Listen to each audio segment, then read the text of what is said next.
friends, my name is Marines and I have two tags coming up that I want to do on this channel.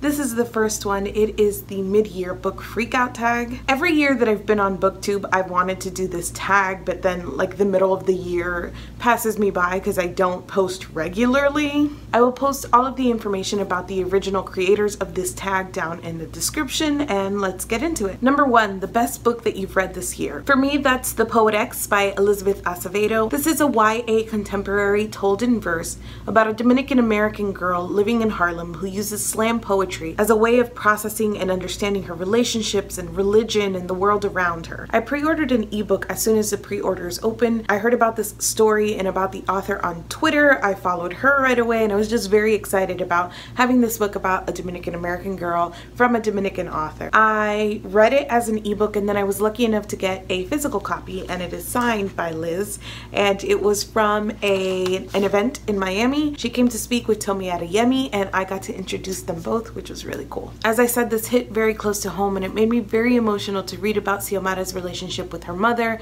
and with religion and with her own body. While I wasn't immediately sold on the format of the story, I found that it won me over quickly. At first, those little snippets were doing more to introduce people and setting than story, and I was kind of lost in what this story was supposed to be about. Once I settled into the format, it became a very fluid experience, and I left the story being incredibly impressed with Acevedo in the way that she told so much with economy and precision. This was beautiful, it was touching, it was very moving, and it was by far my favorite reading experience of the year so far. I gave this 4.5 out of 5 stars. Number two, best sequel you've read so far this year. A Clash of Kings by George R.R. Martin. For those of you who don't know, this is book 2 in an adult fantasy series that really follows a lot of people, a lot of characters, in a lot of places, and it's part political story, kind of who's going to be king and the political machinations, and then part fantasies with like dragons and magic and ice zombies. Fans of that story just heard that summary and are rolling their eyes. We are reading through the A Song of Ice and Fire series for Snark Squad Pod. We're dedicating one podcast episode to each book in the series. Of the handful of sequels that I've read this year, I think this is probably the best one that I've read so far. I am borrowing both the ebook and the audiobook copy from my local library, even though I do have my own copies of these books, but they're huge. These were gifts, so I got these gifted to me before I read them, but they're on my shelf. I am still borrowing from the library and reading it in an ebook format. I'm having a super weird reading experience with these books so far. They are very dark and very grim, full of violence and just a lot. It all becomes more complicated because I've already watched the TV series and I'm super invested in these characters already, and I'm going back to the beginning and reliving their tragic past. And I mean, not that things get better in the future, it just gets sadder and sadder, but it's still like gut-wrenching to see some of these characters alive who are no longer alive and things of that nature. Martin tends to build world with detail. He tells you every little thing about the market and the characters and the interactions, and sometimes I really appreciate that for what it's creating, but also because I've already watched the TV show, I have a lot of this characterization and the settings in my head already, and it can become kind of repetitive to read through so much dense material. That said, A Clash of Kings had so many great moments. First of all, I wasn't enjoying Catelyn's chapters at all in the first book, and she completely won me over in the second book. Mostly I didn't like her for how she was treating Jon Snow in the first book, but in this book you really get a sense of her as a character. She is somebody who has already lost so much early on in this war, and we see her thoughts as a mother, as a grieving widow, as a sister, as a daughter, as a woman. She brings a very human scale to this large world and all of these big plot things that are happening. I also really enjoyed reading about Tyrion in this book and getting to see him briefly in power. He's in King's Landing for the majority of this book and he's just kind of scheming behind the scenes, and I love seeing him interact with his sisters. So there were a lot of things in this book that I truly enjoyed, and compared to the other sequels that I've read this year, this is by far the best. Number 3, new release that you haven't read yet but want to. For me, that's The Pisces by Melissa Broder. This is a debut novel about a woman who reaches the rock bottom of her life after she's dumped, but things start to change for her when she meets a man who happens to also be a mermaid. Reviews that I've seen so far for this debut have been very mixed, but it's fabulism and it appears to be very theme heavy, so it makes me even more curious because I love both of those things. I haven't read it so far because my library doesn't own it. I have requested that they receive a copy and they haven't yet, so I'm going to hold out and see if I can borrow it, especially because the reviews are so mixed and I don't want to buy a copy and take the risk. I would rather borrow it from the library. Number 4 is most anticipated release of the second half of the year, and for me that's An Absolutely Remarkable Thing by Hank Green. This is categorized in some places as YA, but the main character is a 23-year-old woman who finds this mysterious statue and kind of posts about it on the internet, and then she goes viral because these statues are starting to appear all over the world. The story seems to be about that piece of the mystery, the statues, but also what the instant fame does for this person's life. I'm really curious about it because it is a debut novel, but it's dealing with a subject matter that obviously Hank knows a lot about, and I just enjoy Hank and what he makes online, so I'm very curious to see how his book turns out, and I'm excited. Number 5, Greatest Disappointment, and that is A Great and Terrible Beauty by Libba Bray. I've just recently talked about this on my channel, so I'm not going to go heavy into it, but I picked it up because I know a lot of people who really enjoy Libba Bray's writing. I probably made the mistake of picking up one of her earliest books, if not one of her first, and I just ended up not liking it. This is a YA historical fiction slash fantasy about a girl who gets sent to a finishing school after her father commits suicide. She also has visions, so she's trying to fit in at school and figure out what her powers are all at the same time. I don't know if the disappointment was even greater here because I was expecting so much, because I've heard so many good things about Libba Bray. Unfortunately, this story, I didn't like the characters. I wasn't really invested in the plot. I thought it was a little bit sloppy, and on top of that, there were a lot of stereotypes and microaggressions with the non-white characters in the story, which made me really angry, and then there was some fat shaming and self-harm to kind of finish it all off. So there were a lot of issues with this book, on top of the fact that I didn't like the main character and I wasn't into the plot. It was just okay. No thank you, Great and Terrible Beauty. Number 6 is Biggest Surprise, and for me that's been the Kate Daniels series by Ilona Andrew. I've talked about the series a lot on my channel already because I started it last year and I've just finished book 5.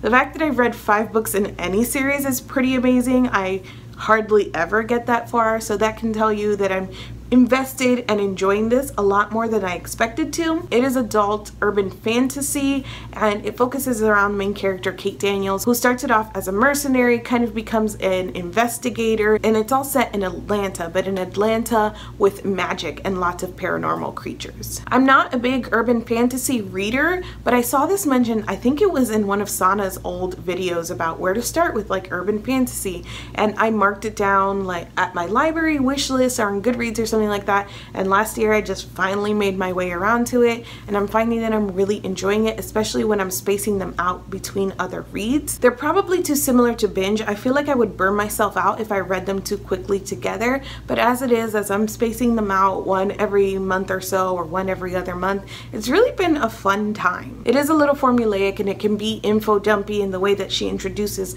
characters and the systems, the magic systems of the world, but it's got a great main character. She is sassy, she kicks ass, and I just enjoy reading about her and all of the characters that surround her and the little found family that she's putting together. So definitely biggest surprise of the year so far. 7 is your favorite new author, and for me that is Elizabeth Acevedo, who I mentioned wrote The Poet X. Liz is a slam poet, and if you ever have the opportunity to go and see her in person, I would highly recommend it. She's funny and very thoughtful, and at the event that I was at, she did a reading of The Poet X, and it was just beautiful. Obviously she really knows how to perform because she started as a slam poet, so listening to her is really a great experience. I'm not sure if she's writing anything else right now, but she should be because I'd read it. 8, newest fictional crush.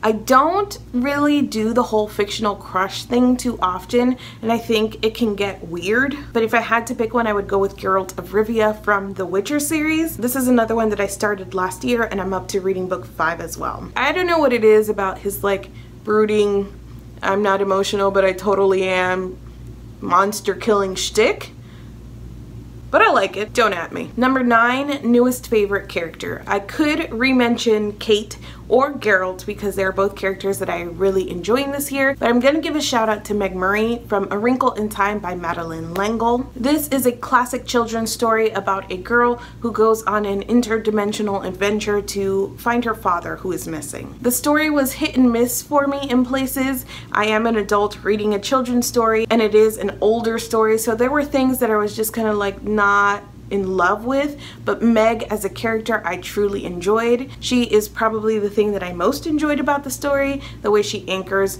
the family and the family relationships, the way that she's good at math and emotional and brave, which are all great characteristics, the way she's allowed to be those things, and it turns into a very beautiful and touching coming of age and growth story for Meg. Number 10 is Book That Made You Cry, and I like cry all the time. I'm very emotional, which is why probably I like that in Meg, but I'm very emotional, so I cry at media all the time. But I went through the books that I read this year and I can't specifically remember crying at any of them. I feel like probably cried at some point in the Poet-X, but I don't know. There was no memory where I was like, yes, I definitely cried at this book. I will say that a couple of weeks ago I went to go see Incredibles 2 and I cried my eyes out during Bow. I probably scared the little children around me, but I cried. Number 11 is Book That Made You Happy, and I'm going with Crazy Rich Asians by Kevin Kwan. This is an adult contemporary about a Chinese American woman who travels to Singapore with her boyfriend in order to attend a wedding and meet his family. It's there that she learns that his family is actually crazy rich, and unfortunately his family isn't wild about her. I purchased this on audiobook and listened to the entire thing in one day. I laughed out loud at certain parts, and it had that charm and that entertainment that usually comes with media where you're taking a look behind the scenes at the lives of the rich and the famous. It was full of food and parties and fashion, and I just thought it was incredibly fun. Number 12 is your favorite book to movie adaptation that you saw this year. I think the only one that I've seen this year is A Wrinkle in Time, if I'm thinking correctly. We did watch both parts of Breaking Dawn after we finished reading the book for Snark Squad, so if you're asking me to pick between Breaking Dawn and A Wrinkle in Time, I'm going with A Wrinkle in Time. I read the book specifically to watch the movie, and I know that there have been a lot of mixed reviews about the movie, but I really enjoyed it. I think that I can critique it as an adaptation because I think it took some things from the story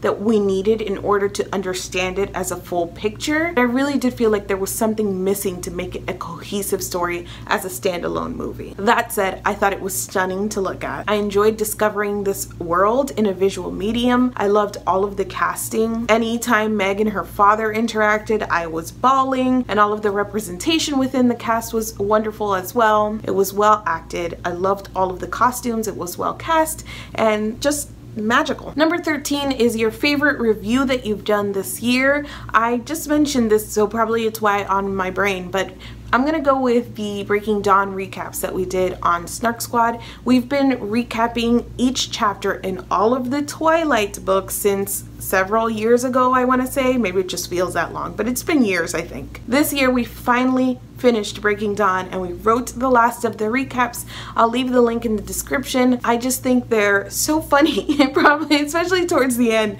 as we are fed up with the racism and the pedophilia. Number 14 is the most beautiful book that you've bought so far, and I had to really think about this. Maybe it's this one. This is the Tangled Lands, and I bought this at Powell's, which is why I bought it even though I hadn't read it. I actually went to Powell's while we were in Portland and I didn't buy anything, and then there was like a mini Powell's in the airport and I was waiting for my plane and I got suckered. The best part is that I picked this up because I thought that the cover was very beautiful, and I brought it to the woman at the register and she was like, oh, that book was interesting, and I immediately knew what she meant by interesting, but I wasn't gonna be like, oh no, never mind. I mean, maybe somebody else would have done it, but like embarrassment, I couldn't do it. So I was like, oh great, interesting. So and after that I wasn't super excited to read it, but I bought it, and I bought it in Portland and I bought it in Powell, so it's now like a souvenir. So maybe one day. 15, the final question, what are the books that you need to read by the end of the year? I have a few. So for new releases, My Year of Rest and Relaxation by Otessa Moshfegh. I read Eileen in the year that it came out, and then I read her short story collection, Homesick for Another World, and her stories are always so weird, and she's very good at writing these sort of like normal human characters and interactions and making them really super weird. There are some series that I would love to finish before the end of the year. I've mentioned them both, so the Witcher series and the Kate Daniel series. I think the Witcher series is probably doable. I'm not sure how many books are even in the Kate Daniel series. I just keep going on the library and like requesting the next one. Maybe I'd like to try. And finally, I've been amassing Book of the Month books, and it makes me so frustrated. I told myself that I was going to do this, but I was going to read the Book of the Month books. The ones that I have read that I've received have been like 3 or 3.5 stars upward, so I've been having good experiences with the ones that I received, so I'm not scared about continuing to buy them, but I'm not reading them. I'm also reading less than I wanted to, so that's part of it, but I just kind of want to pause on getting new books and read the ones that I have because that makes sense. My 2 priorities of all the ones that I currently have are The Astonishing Color of After by Emily X.R. Pan and Little Fires Everywhere by Celest Ng. That's it for me today. If you've read any of the books that I've mentioned or would like to read them, let's chat down in the comments. Thank you so much for watching this video, and I will see you guys soon. For those of you who don't know, this is book 2 in an adult. For those of you who don't know, this is book 2 in an adult